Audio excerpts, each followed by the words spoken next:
For having me. My name is Will Neiman. I'm the lead guide at St. Augustine Paddle Sports and run St. Augustine Kayak Fishing. And this is Clay. A little bit about myself. Originally from Central Missouri, came down to Florida whenever I was about 20. Never seen the ocean before. Got a kayak. Well, I've been kayak fishing my entire life in Missouri, but got a kayak down here in Florida, and it just went crazy for me. So. Basically, all of my history of fishing is bass fishing. I grew up bass fishing lakes in Missouri, so everything I do down here derives from that. I throw bass lures 95% of the time if I'm bass fishing or saltwater fishing. I'm throwing spooks, I'm throwing skitterwalks, I'm throwing chug bugs, paddle tails, stuff like that you'd use on the bass. A lot of times I'll switch from fresh to salt, and I won't even tie on anything different. I just grab the rod that I was using that morning in the salt water and go catch bass with it. There's really no difference in that. It's all. Today I want to kind of talk about fish mannerisms a lot, and how you can, go to any body of water and catch fish. I challenge myself. If I see a new body of water, I challenge myself. I can catch a fish in that. I know there's fish in there. I'm going to catch a fish in it. We went up to Virginia. A few of us went up to Virginia, fished a bass tournament up there. Lake I've never been on before. First cast, caught a fish. It's just, you just gotta, know what to look for. Fish mannerisms are the same whether you're in the saltwater or freshwater. So that's really what I'm going to talk about mostly today. So you can take, whatever it is you want to fish, and take something away from it. This way, that better. I don't know if you will do that or not, but we'll try. Okay. So whether you're saltwater fishing or freshwater fishing, your fish are the fish you're after are probably predators. Freshwater, you may be catfishing and they're going to be a scavenger, but in the saltwater, your fish are primarily going to be predators that you're going to be fishing for. So with that in mind, a predator fish doesn't necessarily want to exert a whole bunch of energy to catch his prey. He wants to be somewhere where he can sit there, exert as little amount of energy as he can, and still have the outcome. So he'll sit there in a pinch point or sit behind a current break. A lot of times what I'll do is, we got great springs in Florida, right? The springs in Central Florida are just phenomenal. And you can go down those springs and pay attention to what the fish are doing in the current, in behind the laydown and stuff. And what you see them doing in that clear water in the springs, they're going to be doing in any flowing water. They're going to, if there's a laydown, they're going to be sitting behind the laydown. So you want to cast the front of it, let it come over just naturally. You want to present your baits in a natural fashion whenever you're doing this. I like to fish into the tide. If the tide's running at me, I want to cast into it and let it come back to me. Especially with trout, snook, tarpon, they're really keyed into, what direction your bait is running. If you're casting across them, that doesn't look natural to them. They're going to ignore it. If you're casting behind them and bringing it over their head from behind, they're going to completely ignore it. But if you're casting at them and they're facing into the current, your bait's coming back with the current, you'll catch a fish just about every cast if you get on a school of trout or redfish or something. They're keyed into that. And if you do that, you can test out my theory. Cast opposite. Find some trout. Switch the direction you're casting at them, and the bite will shut off completely. So it's pretty much all fish do that. They're keyed into the current, and they'll face into the current. We have a huge current tidal swing in St. Augustine, Jacksonville as well. Farther south you get, not so much, but with the current we have, especially with these moons we've been having, the fish are really, really, you look for current breaks, and they're going to be sitting in there. Look for rips around oyster beds, they're going to be sitting in there. I like moving water and transitions if I'm fishing for pretty much anything. Most of the fish are going to be on a transition. Here in St. Augustine, we got a lot of oyster beds, so there's a lot of transitions. So they could be sitting just randomly anywhere, but they're going to be sitting on a transition, usually down into the deeper water. There's exceptions. Sheepshead, they're an exception. They're going to be on structure, and sometimes they may be in 18 inches of water, and they may be in 60 feet of water. And anywhere in between. It's just kind of where they want to be on that day. This morning I went out and I probably hit 25 docks, and I have 2 docks that we're holding and caught what I needed, but just real quickly hitting each dock. And so, you know, with the different types of species, there's how many different types of species in Florida we got? 100 more? There's so many fish in Florida, and you can catch them all on the same, you know, doing the same things. I primarily throw three things, which is a topwater or a suspending twitch bait or a paddle tail, and I'll pretty much catch everything that swims in Florida on one of those three things.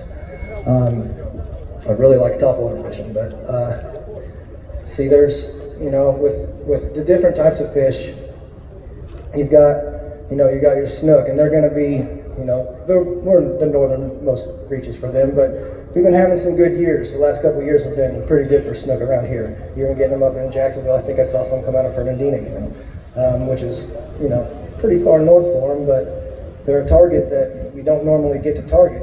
And to me, snook fishing and bass fishing are the exact same thing. You're looking for the structure that you would look for bass, if it's a down tree or a log pile or a rock, a riprap bank or a seawall. Those fish are going to be going to be concentrated on that. There's a saying that 90% of your fish are in 10% of your water, and that's what they're talking about with that. Most predator fish are structure oriented. Flounder are an exception. They're structure oriented, but they'll just as likely be out on a mud flat as they will be sitting on a rock pile. So, you know, not all fish are that way, but in general, fish are structure dwellers. If you're fishing a pier and you're on this pier and you're casting as far off that pier as you can, unless there's a piece of structure out there that you notice you're casting at, you're probably just casting out on a mud flat and you're going to catch catfish and stingrays. The best thing to do is just drop straight underneath you. Your fish are going to be right there on that structure. And I don't care if you're fishing in Montana or you're fishing in Florida, they're going to be on structure. You know, if you're fishing rivers somewhere, you know, clear water streams, these fish are in the ripples, in the little current areas where the bait's getting washed through real fast, and they're tucked in behind the rock. You know, some kind of structure that's right there. They're tucked in there in that current break, just waiting for stuff to wash past. And that's the same thing that happens here. These fish just get on these ledges and get behind these the piles of rocks and get on the jetties, and just they tuck back into points where they can hide from the current but still be able to get their bait. And they'll pop out and grab it and go right back in. That's a lot of times you'll hook a fish and you feel him, you set the hook, and you feel him literally swim back in this hole that he came out of. Then you're kind of, you know, okay, now what do I do? A lot of times you can get on the other side of that fish and reverse pull him and try to pull him back out. But that's, you know, kind of depends on how big the hole is, and several different factors in that. But you can, you know, just different species of fish do the same thing over and over and over and over and over. You know, people think that, you know, they stress themselves out about, they're thinking too much about, I need to catch a redfish, I need to catch a trout, I need to catch this, I need to catch that. Just go fish. You're going to catch what you need to catch. Just go fish. Go try it out. Part of kayak fishing is exploring, you know, trying new things, going new places, pushing back past where you saw your buddy in a boat last week, and man, I saw some redfish on the other side of that flat, but I couldn't get to it. I can.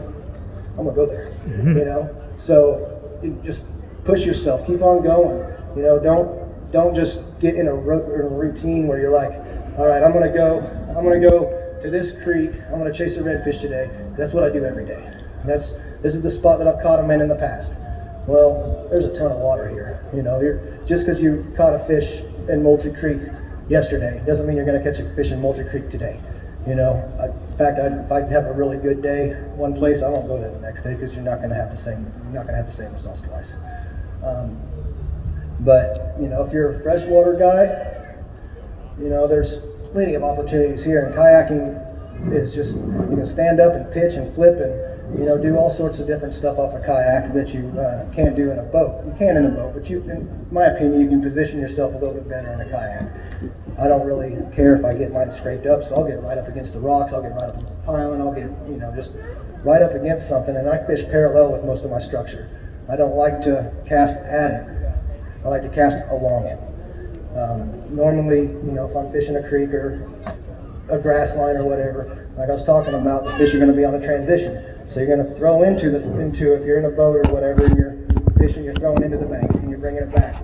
You're going over that transition, and your bait's in that strike zone for 8 or 10 feet out of your whole cast. Just on that transition, that's the only time you're in that strike zone. So you get parallel with it, cast down the bank, and you keep that bait in the strike zone the entire retrieve, all the way back to your boat. You may have a fish hit right next to your boat, and you may have it hit on your extending your cast. But you want to get positioning is key, especially in kayak fishing. No offense to the boaters here, a kayak fisherman and outfisher boater in the same hole. Everything, because we're in a better position. We can get shallow and fish deep. The boat has to stay deep enough to keep the boat in the water. A lot of times I'm sitting in 3 or 4 inches of water, but I'm fishing at 15 feet of water. Where the boat's sitting in 15 feet of water and his bait's getting washed out and it's not having the fall. You got to think about where your bait's going to end up at the end of your drop. So if you want to be fishing a ledge, you don't want to throw it way out there and then have it fall way out.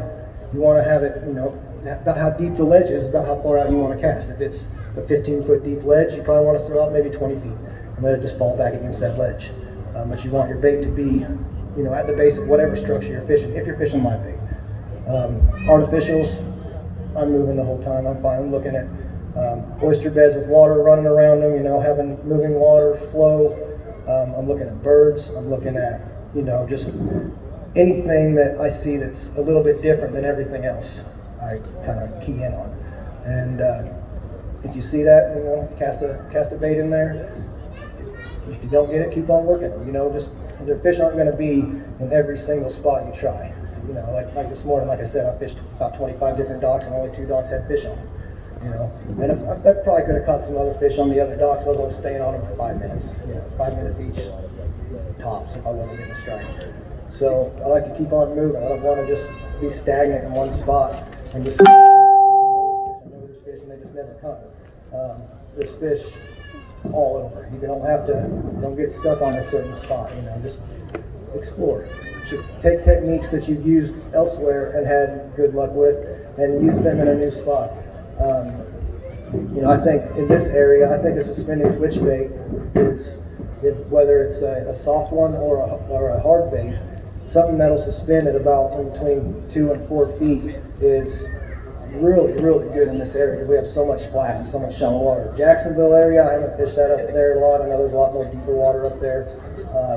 I don't really know what to tell you guys to do up there, but around here, a suspending bait, something that'll, even if it's under a popping cork. A popping cork's a deadly bait over the flats because it keeps your bait up off the bottom. It's not the most glamorous way to fish, and if your buddies are hardcore, they may make fun of you about using a popping cork. I don't care. I'm not fishing them. I'm going to use what works.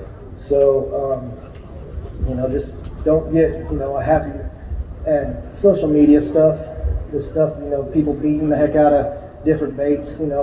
For example, it's a good bait. It works. The Slam Shady. Everybody here probably heard of the Slam Shady. It's a silver paddle tail, guys. There's really nothing that special about it. A Hackney bait, Fishbites, an Ancient City, all those baits will perform just as well as that Slam Shady if you know how to use it. It's not the bait that does it, it's the fishing. And the understanding of how the fish are positioning and what you need to throw to do that. I think coming from the bass world to the saltwater world is a easier transition than going from the saltwater world to the bass world.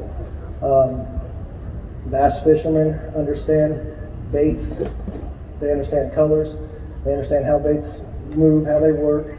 A lot of saltwater guys, they throw out live bait and let the live bait do the work.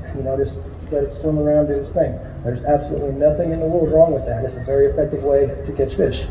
But if you do that in the saltwater, if you do that in the freshwater, you don't catch nothing. You catch some channel cats, So you've got to, you've got to use artificials more in the saltwater than the freshwater than you do in the saltwater.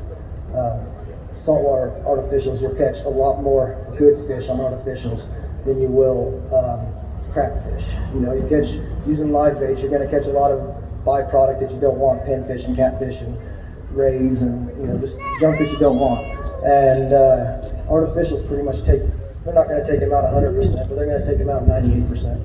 You'll still get an occasional sail cat that'll grab your live bait. You'll still get maybe a hard head, and a pinfish can be kind of aggressive on a mirror lure or something. But besides that, you're not just gonna be catching a bunch of little snappers and just all the smaller stuff that you don't want to catch. It's going to take out all those. You may not catch as many fish, or you may. I had days where you catch a fish in every single cast on a paddle tail, and you throw a live bait out there and you don't even get it, doesn't even look at it. They're looking for something moving. They don't want it just sitting there in one spot, or even if it's drifting under a bobber or something. A lot of these fish want to move. And there's some days where I've been tarpon and snook especially.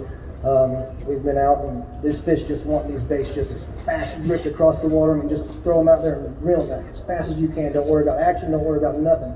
Just purely a reaction strike. And Sean Hackney and I've been doing pretty good on tarpon doing that. Just throw them out there, just ripping as fast as we can back through the lights. And they don't have time to think that's a mullet or that's this, they just see movement and they see something trying to get away, and it's just their instinct and they hit it. And that's a lot of different fish will do that. Getting that reaction strike. A lot of your artificials that you're using is a reaction strike. Whenever you're using live bait, the fish you're presenting them with something that they're used to seeing, a mullet or shrimp. They know what they're eating. They're going in there. They take a bite of it. They go away. With the artificials, it's pretty much not always, but probably 80% of the time a reaction strike. And so you're not so much, you're trying to imitate something that's wounded or dying, but you're not necessarily, you don't need to focus in on, I've got to make it look exactly right. I've got to, this has to be perfect. Just a lot of times I'll get a tune in my head and I'll just jig it to the beat of the song that's in my head, just random. It doesn't have to be anything, don't put too much into it. Just get it out there and just start jigging it any way, and you'll figure out a cadence that they're liking. Sometimes they're wanting a real fast cadence. Sometimes as the water temperature drops, going to slow it down. In the dead of the winter, they're going to want that thing just stop in front of them. Just a twitch every 10 seconds. And just have that thing just sitting there, just drifting in the current. And every once in a while, just come up like that, and it'll drive them crazy. I mean, they just can't hit it. But if you work it too fast in that cold water, you're not going to catch anything. They're not going to waste the energy to go chase it down. They're going to wait for something easier. Colder the water, the slower the fish, generally. Sheepshead are an exception. Colder the water, the better the fish. They seem to really like the cold and the crappy weather. But a lot of times if I'm on a charter and we go out and in fact just the other day Scott and I went out, and we went out, started off with redfish and trout, trying to catch them. And they weren't cooperating. A lot of days if the redfish and trout won't cooperate, the sheepshead will. So we swapped over and we went over and started catching sheepshead.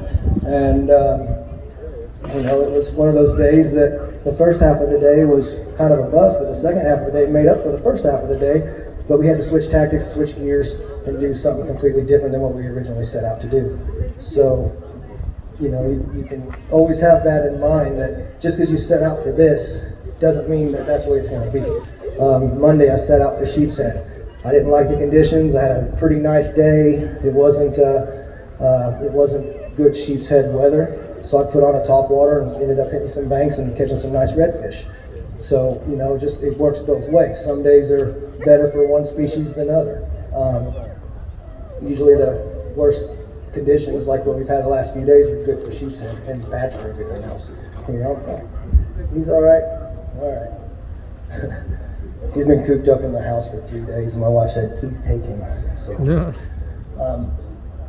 But yeah, the different, all fish, going back to the mannerisms, all fish pretty much have the same mannerisms when it comes to how they feed and when they feed. The highest feeding time of pretty much most fish are going to be your first part of the morning and your last part of the evening, the low light conditions. That's, you'll catch fish throughout the day, but you're a lot of times I'm done fishing by 8 o'clock. By the time the sun's up, we're done, we've caught our fish, and it's time to go. But most of the time you're catching throughout the day, but especially if I'm targeting snook. If I'm targeting snook, I'm hitting that last hour of the day. The morning time you'll catch a few, but I like that last hour of the day, right before dark, and then that last cast right before you can't see where your bait's going to hit the water at. That's the cast that's going to catch your snook. They like that light condition, where just right before dark, and they're looking up. They're normally in the low light conditions. They're looking up. They're not looking down at the bottom. They're waiting for something to swim over. They're looking for surface disturbance. So a top water or a something that runs in the upper water column is good. As it gets colder though, these fish will push into the deep spots. Does everybody here know what a thermocline is? Yeah? Yeah. Know what a thermocline is? Well, if you don't, thermocline is where your water temperature changes. You've got cold water, hot water, or vice versa. In the wintertime, your warm water is on the bottom, cold water is on the top. In the wintertime, the fish move into somewhere they can find a thermocline. There's not a lot of thermocline in this part of Florida. There's a lot of shallow water. You need at least probably 15 to 20 foot of water to get to a thermocline here.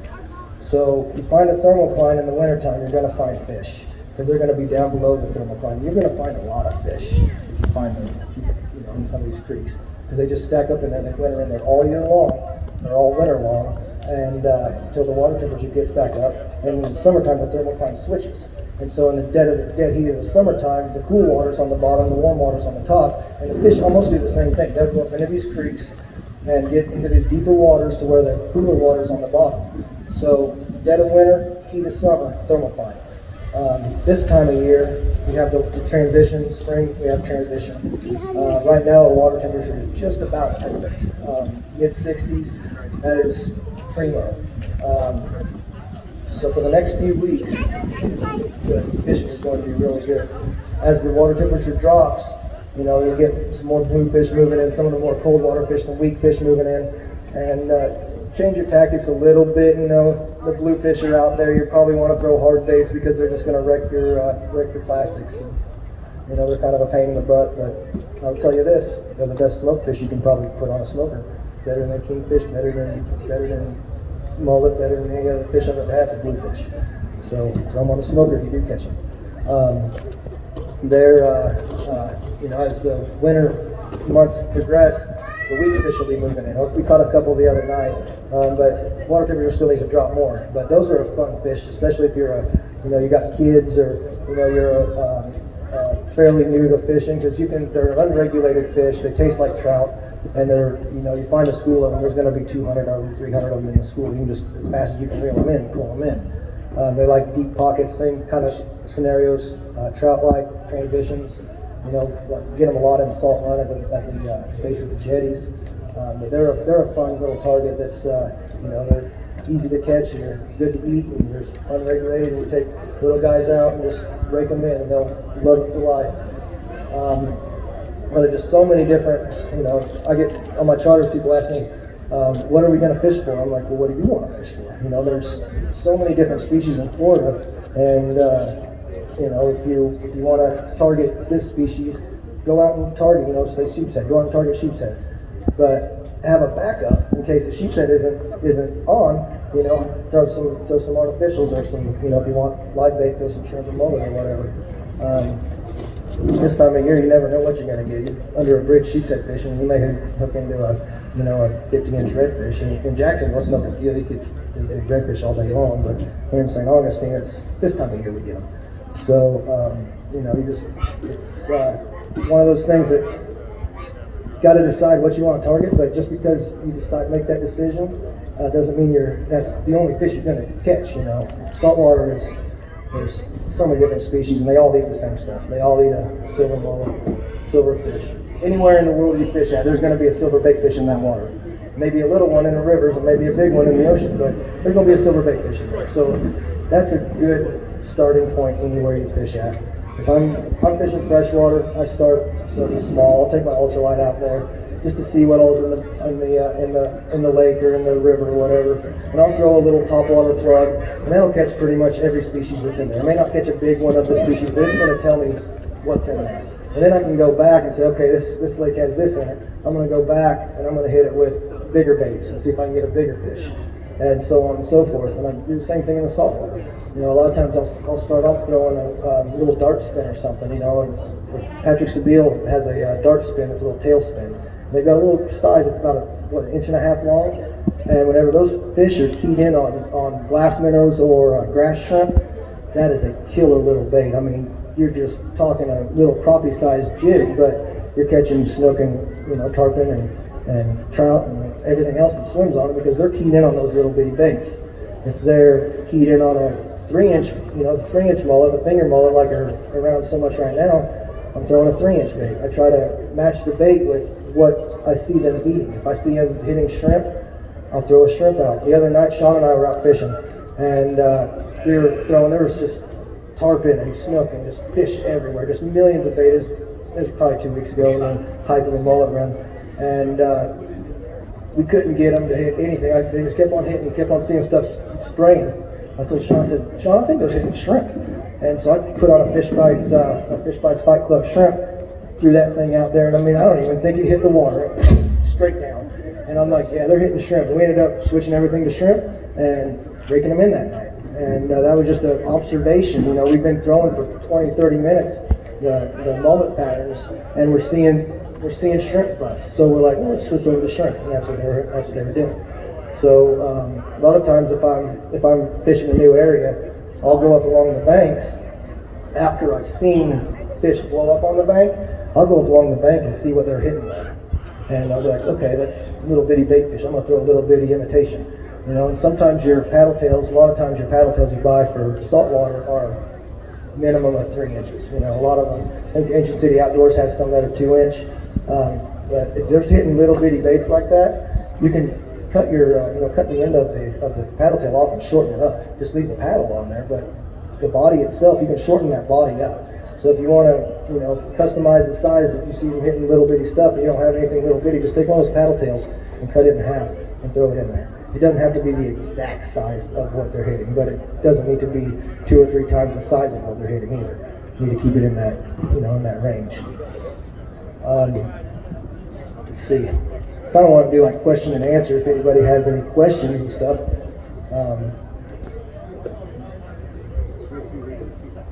Do what? My go-to rig for Sheepshead? My go-to rig for Sheepshead is probably going to be a salt donkey jig. It used to be a Carolina rig, just a simple split shot Carolina rig with just, you know, 2 split shot on it.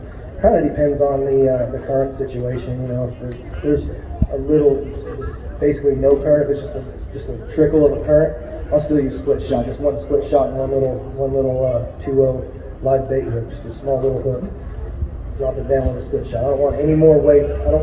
If I can help not feeling any weight on the end of my line whenever I'm sheepshead fishing, I don't want to feel weight. You know, because those fish that little bit of weight that you're feeling may be that fish. You know, so with the current we've had these last couple of weeks with the moons and everything, you got to put some weight on it to get it to the bottom. So that doesn't really help it. But yeah, I would say just a salt donkey jig. You know. Depending on the depth, if you drop it, you're fishing deep water, you know, drop it down 5 or 6 feet and let it stop and hold it. See if you got anything that may be suspended somewhere mid-water column, and then just work your way down to the bottom. And it hits the bottom, lift up on it, and, you know, just keep on kind of yo-yoing it up and down off the bottom. And if you feel anything at all, you know, set it up on it. But yeah, that's what I've been using the last couple of years, is salt donkey jigs.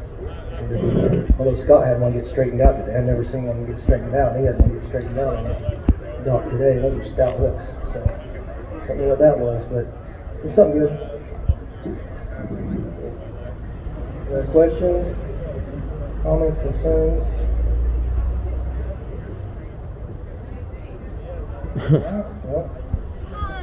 No more questions?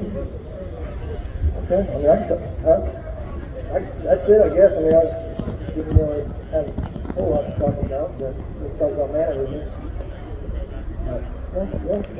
Whoever wants to come up next. Next. Thank you all. Thank you. That was awesome. Woo! Make sure you check him out.